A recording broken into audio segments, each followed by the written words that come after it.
चाणक्य नीति के अनुसार पितरों का सम्मान और उनकी सेवा बहुत महत्वपूर्ण मानी जाती है। चाणक्य ने जीवन में कुछ ऐसे कार्यों से बचने की सलाह दी है जिन्हें पितरों के संदर्भ में भूल कर भी नहीं करना चाहिए। चलिए जानते हैं कि ऐसे कौन से कार्य हैं जिन्हें हमें पितरों के दिन नहीं करना चाहिए। नंबर 1, पितरों का अपमान। चाणक्य के अनुसार अपने पितरों का कभी भी अपमान नहीं करना चाहिए।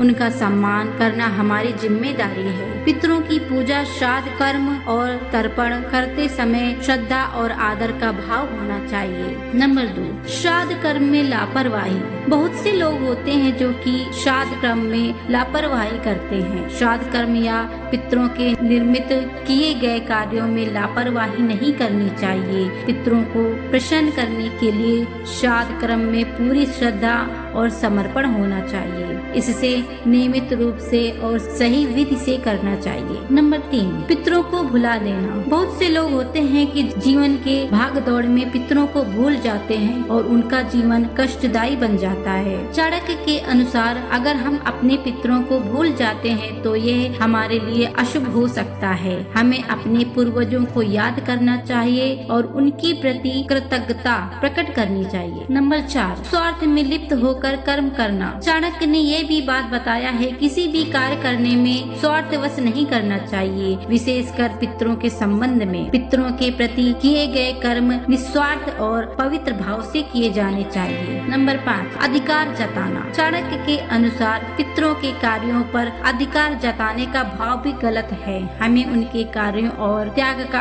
आदर करना चाहिए और उनके ज्ञान व अनुभवों से सीख लेना चाहिए। इन बातों का ध्यान रखते हुए चाणक्य नीति हमें सिखाती है कि पितरों के प्रति सदैव आदर, सम्मान और श्रद्धा का भाव रखना चाहिए। बहुत से लोगों का कहना है कि श्राद्ध पक्ष में कोई भी शुभ कार्य करना वर्जित माना जाता है। इन दिनों में कोई नई चीजों को घर में नहीं लाना चाहिए। साथ ही इस दौरान सात्विक भोजन बनाना चाहिए। मांसाहार भोजन से परहेज करना चाहिए। श्राद्ध कर्म के दौरान लोहे का बर्तन में खाना पकाने से बचना चाहिए।